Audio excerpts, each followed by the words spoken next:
முழுமையாக கடைபிடித்திட வேண்டும் என்றும் தொடர்ந்து வலியுறுத்தி வருகிறது. கோயம்புத்தூர் மாவட்ட நிர்வாகமும் இதனையே தொடர்ந்து விழிப்புணர்வுகளை ஏற்படுத்தி வருகிறோம். இருந்தாலும் கூட மக்கள் நெருக்கமான பகுதிகள், பணி செய்யும் இடங்கள், தொழிற்சாலைகள், வணிக நிறுவனங்கள், இதுபோன்று பல்வேறு இடங்களில் இந்த தொற்று என்பது வரக்கூடிய நிலை இருக்கிறது.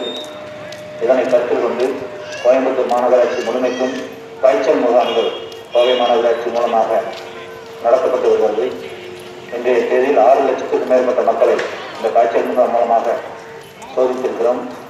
அதிலே காய்ச்சல் இருக்கக்கூடியவர்கள், இந்த கொரோனா வைரஸுக்கான அறிகுறி இருக்கக்கூடியவர்கள் எல்லாம் சோதனை செய்து அவர்களை மருத்துவமனைக்கு யாரெல்லாம் பாசிட்டிவ் என்று வருகிறதோ அவர்களை மருத்துவமனையிலே சேர்த்து சிகிச்சை எடுத்து வருகிறோம். இந்த சூழ்நிலையில் பொதுமக்கள் கொரோனா அறிகுறி, சளி, இருமல், காய்ச்சல், மூச்சு திணறல் இது போன்ற அறிகுறிகள் இருக்கக்கூடிய சூழ்நிலையில் தாமதிக்காமல் உடனடியாக அந்த மாநகராட்சி பகுதியில் இருக்கக்கூடிய அந்த காய்ச்சல் முகாமில் தன்னை சோதித்துக் கொள்ளலாம். இந்த கொரோனா வைரஸ் பாசிட்டிவ் இருக்கிறதா இல்லையா என்பதை சோதனை செய்வதற்காக கோயம்புத்தூர் மாவட்டத்தில் 10 லேப் வசதிகள் இருக்கிறது. 2 அரசு மருத்துவமனைகளிலும் 8 தனியார் மையங்களிலும் இருக்கிறது. உடனடியாக தாமதிக்காமல் அந்த சோதனையை செய்து கொள்ள வேண்டும் என்று கேட்டுக்கொள்கிறேன். காரணம், சில நேர்வுகளில் காய்ச்சலோ, சளியோ, இருமலோ இருக்கக்கூடிய சூழ்நிலையில் அவர்களாகவே சில மாத்திரைகளை வாங்கி 4 நாட்கள் 5 நாட்கள் பார்த்து அதற்கு மேல் சரியாக வரக்கூடிய சூழ்நிலையில் மருத்துவமனைக்கு வரக்கூடிய நிலை இருக்கிறது. அப்படி வரும்போது 1-2 நிகழ்வுகளில் மிக சீரியஸாக இந்த கொரோனா வைரஸ் தொற்று என்பது வந்திருக்கிறது. அங்கு முக்கியமாக இருக்கக்கூடிய அந்த கொரோனா தொற்று என்பது மீண்டும் மருத்துவர்களுக்கு வராமல் இருக்கக்கூடிய நிலையை கொண்டு வருவதற்கு பொதுமக்கள் ஒத்துழைப்பு பெற வேண்டும். முகக்கவசம் கண்டிப்பாக அணிய வேண்டும். தேவையில்லாமல் வெளியே வருவதை தவிர்க்க வேண்டும். சமூக உறவு முழுமையாக கடைபிடிக்க வேண்டும். கவனம் இல்லாமல் வேண்டும். அம்மா சொல்றதை கேட்டா கேட்டுக்குங்க. கூட்டாளி நிக்காதீங்க. கோயம்புத்தூர் மாவட்டத்தில் கொரோனா வைரஸ் அதிகம் பரவி கொண்டிருக்கிறது. தாசருக்கு பொருள் கொடுக்கும் போது கூட்டமாக நிற்க வேண்டாம். தனித்தனியாக தள்ளிருந்தீங்கன்னா சமூக இடைவெளி கண்டிப்பாக கடைபிடிக்க வேண்டும்.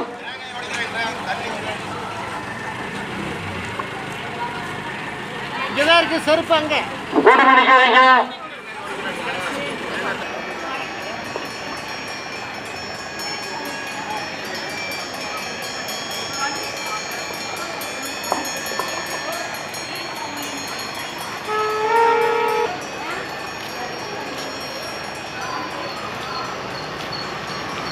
அம்மா கூட்டமாக நிற்காதீங்க. சமூக கைத்தல் இல்லைங்க. சுத்தா நிற்காதீங்க.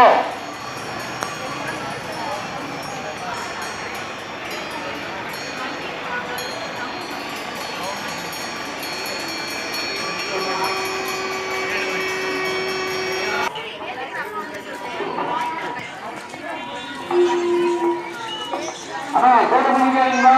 கைத்தல் இல்லைங்க. சமூக பையன் நான் சொல்றது யாரு வாங்கிக்கோமா.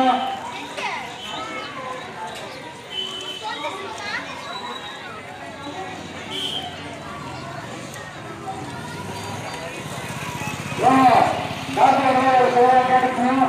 நீங்க கூட்டணி அனுப்பிக்கிறாங்க. சொன்ன இடைவெளியானுங்க. கொரோனா வைரஸ் அதிகம் பரவிட்டு கோவை மாவட்டத்தில் எல்லாரும் சொல்றாங்க. கூட்டம் சேர்த்தாதீங்க.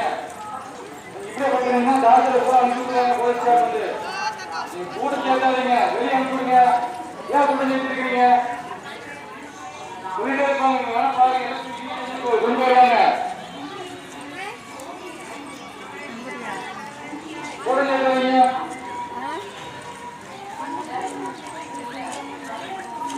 டாக்டர் போறதுனால கூட்டம் சேர்த்துங்க. டாக்டர் கூட அனுப்பிடுங்க.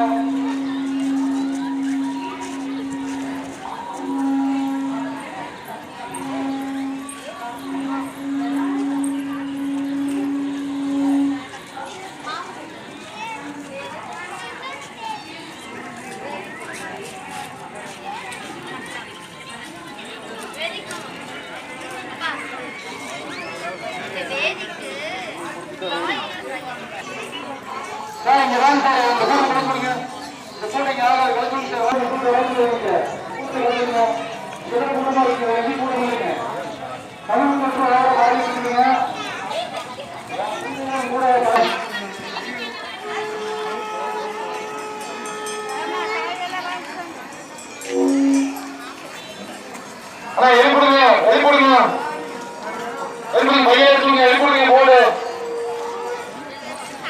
கூட்டம் இருக்கிறீங்க வந்தாங்கன்னா அள்ளி போட்டு போயிடறாங்க பூரா.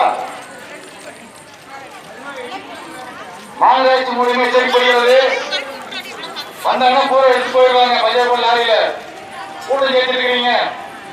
வர பத்திரவாதிகளுக்கு அது விஷயம் அவனுக்கு தெரியாது. கூட்டம் சேர்த்துட்டு இருக்கிறீங்க.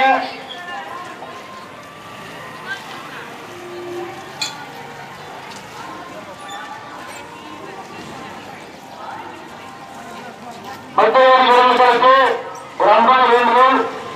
சமநிலைகளை கண்டிப்பாக படிக்க வேண்டும். 2 நிமிடம் இடைவேளை வேண்டும். கூட்டம் கூட்டமாக நிற்க வேண்டாம்.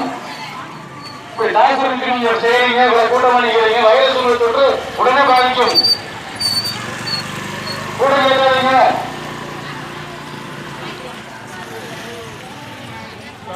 டாக்டர் போய் வந்து தெரிய வேலை ஒரு டைம் முடிச்சல 11 டாக்டர் டைம் முடிச்சல வெளியே வரணும். எப்படி வெளியே வரணும் கேட்டுக்க. ரிவர் வெளியே வரணும். நான் சொல்லிட்டே இருப்பேன். கேட்கலன்னா பஞ்சாயத்து உங்களுக்கு